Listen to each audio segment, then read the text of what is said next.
Magaling kasi pumatay.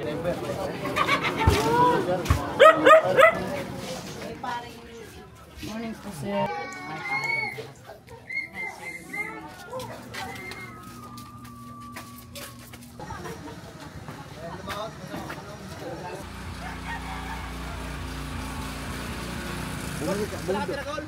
Bumili ka na lang ng gin.